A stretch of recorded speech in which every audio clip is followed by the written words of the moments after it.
नमस्कार मित्रांनो, आजचा विषय आहे ट्रोलिंग. सोशल मीडिया हा वैचारिक पोस्टच्या देवाणघेवाणीचा विषय राहिला नाही असं मला आता सध्या वाटत आहे. आपण सगळेच कोणत्या ना कोणत्या सोशल मीडियावरती कार्यरत असतो. वेगवेगळ्या व्हॉट्सॲप ग्रुपवर कोणी नाही असं होऊच शकणार नाही.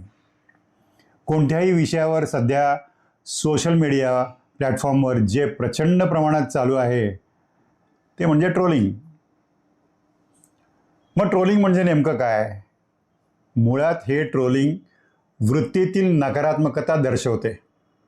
ती नकारात्मकच बाब आहे असं माझं मत आहे. खरं तर आजकाल एखादी चांगली कृती केली तरीही त्यावर ट्रोलिंग होऊ शकते. एखाद्या व्यक्तीला किंवा समूहाला दाहक, अपमानास्पद, वादग्रस्त, आक्षेपार्ह आणि असंबद्ध बोलून चिथावणीखोर वृत्तीचे दर्शन किंवा वक्तव्य करणे म्हणजेच ट्रोलिंग होय. सहजपणे आत्मसात केलेला मनातील व्हायरस समाजात पसरवणे म्हणजे ट्रोलिंग असं माझं मत आहे. हल्ली आपण सोशल साईट्सवर किंवा आपल्या व्हॉट्सॲप ग्रुपवर याचा अनुभव घेतो आहोत. एखाद्या व्यक्तीची कृती ही इतरांना सुसंबद्ध वाटत नसेल, असह्य होत असेल, तेव्हा त्या प्रसंगापुरती का होईना ही ग्रुपमधील किंवा सोशल मीडियावरतील नकारात्मकतेची वृत्ती असणारी समविचारी मंडळी एकत्र येऊन त्या व्यक्तीला किंवा घटनेला, प्रसंगाला ट्रोल करतात. खरं तर ही ट्रोल करणारी मंडळी जेव्हा ट्रोल करत असतात तेव्हा ते त्यांच्या कमेंट्समधून त्यांच्या मानसिकतेचे दर्शन देत असतात. आपले ज्ञान आणि शब्द यातून थोड्याफार का प्रमाणात होईना सामाजिक विचार प्रवाह दिसून येतो. ग्रुपमध्ये कोणता ट्रोल करायचे हे खाजगीत आधीच ठरलेले असते, कारण त्यांच्या मेसेजिंगवरून ते सहज लक्षात येते. कधीकधी काय असतं मित्रांनो, व्हॉट्सॲप ग्रुपवर काही मंडळी कधीच ॲक्टिव्ह नसतात, म्हणजे थोडक्यात झोपलेली असतात. तुम्हालाही ते माहीत असेलच. पण असा काही खुसखुशीत ट्रोलिंगचा विषय निघाला की तेवढ्यापुरते का होईना पण ग्रुपवर येऊन ठोकायला सोडत नाहीत. ट्रोलिंगमध्ये सहभागी होण्याची ती एक खुमखुमी किंवा सुप्त इच्छा असते. कदाचित मानसिक भूकही असावी असं म्हणायला हरकत नाही. ही सर्व मंडळी एकमेकांच्या मेसेजिंगला एका क्षणात लाईक्स, बदाम वाटप करत असतात. खूप तत्पर असतात ही मंडळी, खरं आहे ना? आणि इथेच या मंडळींच्या मानसिकतेचे दर्शन होते आणि बुद्धी कोणत्या प्रकारे कशी चालते हेही आपल्याला समजते. एखाद्याचे कधीकधी कौतुक आणि स्तुतीपर वाक्य टाकूनही इतरांना त्या ट्रोलिंगमध्ये उतरवण्याचा प्रयत्न केला जातो. त्या कौतुकामध्ये कदाचित त्यांचा गुगली बॉल असतो. अशा कुशाग्र बुद्धिमत्तेला खरंच दाद द्यावीशी वाटते. अगदी सुरुवातीला काही वर्षापूर्वी मला ट्रोलिंग हा शब्दच माहीत नव्हता. कोणी बोलताना हा शब्द उच्चारला की डोक्यावरून जायचं. मग थोडा अभ्यास केला आणि मग हळूहळू ही भानगड काय आहे ती समजली.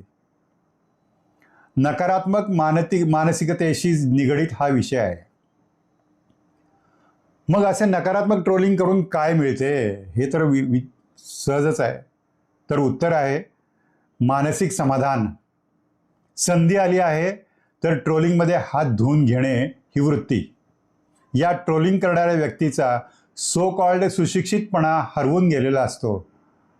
त्याच्याकडून कधीकधी अपशब्द बोलला जाण्याची ही शक्यता असते.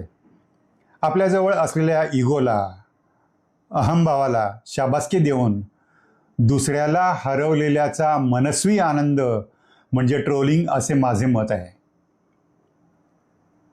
आपण अनैतिकतेने किंवा खोटेपणाने दुसऱ्याला कसे हरवले आहे किंवा जिंकल्याची भावना आहे त्याला म्हणायचे ट्रोलिंग. कधीकधी काय असतं मित्रांनो, ज्या व्यक्तीवर ट्रोलिंग झालेली असते ती खऱ्या अर्थाने जिंकलेली असते. उलटपक्षी त्या व्यक्तीला अफाट प्रसिद्धीही मिळते. मी सुरुवातीला म्हणल्याप्रमाणे नुसते नकारात्मक हे ट्रोलिंग आहे का? तर नाही. कधीकधी समाज व्यवस्था, सरकारी यंत्रणा किंवा त्यातील त्रुटी कमी करण्यासाठीही ट्रोलिंग फायदेशीर ठरू शकते. मग ही ट्रोलिंगची वृत्ती कायमस्वरूपी असते का? याचं उत्तर आहे, ही परिस्थितीनुसार प्रसंगानुसार बदलते, पण हे असे केलेले कृत्य हे कायमस्वरूपी त्या व्यक्तीच्या लक्षात राहते. सहजासहजी ते विसरले जात नाही. दुसऱ्याला दुखावणे केव्हाही वाईट.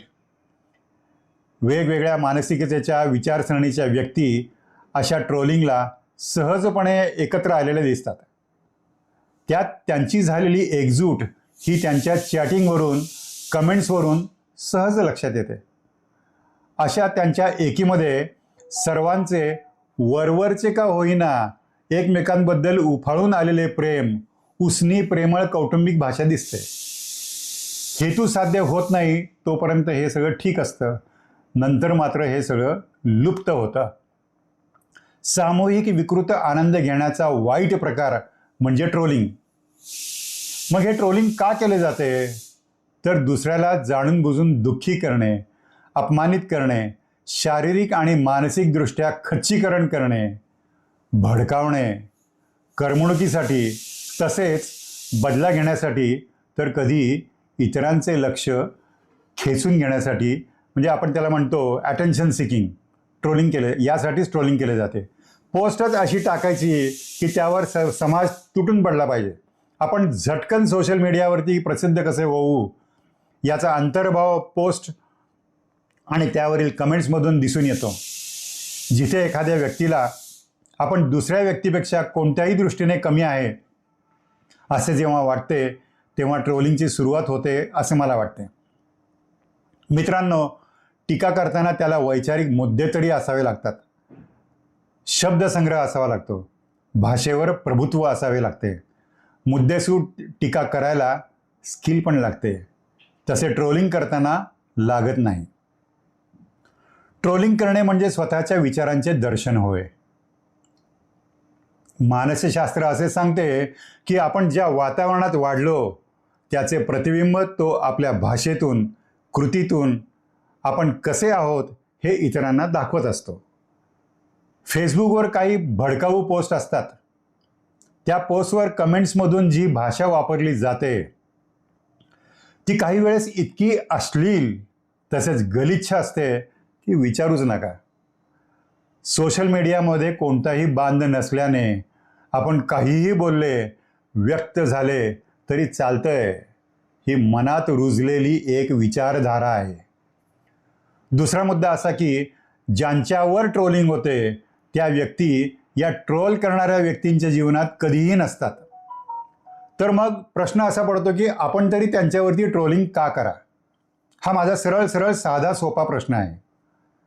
समाज मान्यता मिळालेल्या यशस्वी व्यक्तीही या ट्रोलिंगमधून सुटलेल्या नाहीत. कदाचित असे असू शकते की त्यांनी त्यांच्यात आयुष्यात गाठलेली उंची हीच ट्रोलिंगचे कारण असू शकते. दुसऱ्याचे यश न पचणे हेही ट्रोलिंगचे कारण असू शकते. दुसऱ्याची यशस्वी कामगिरी, कारकीर्द आपण करू शकत नाही ही भावनासुद्धा ट्रोलिंग करण्यास भाग पाडते.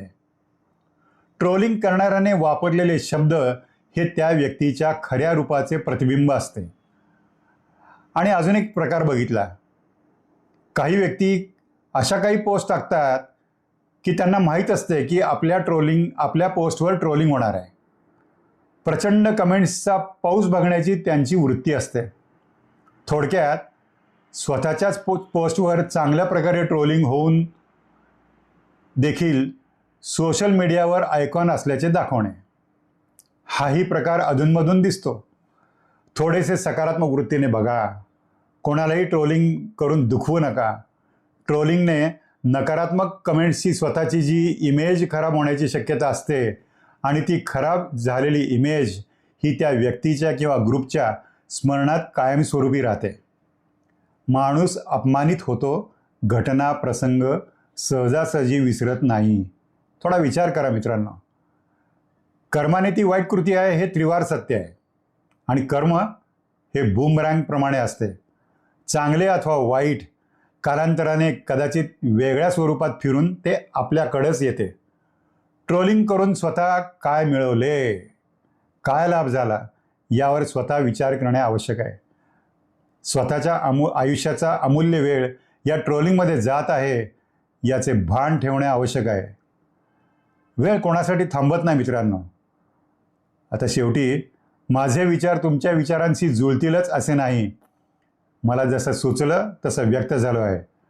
शेवटी एकच विनंती की माझे चॅनल सबस्क्राईब करा, कमेंट करा, व्हिडिओ आवडल्यास शेअर करा. धन्यवाद.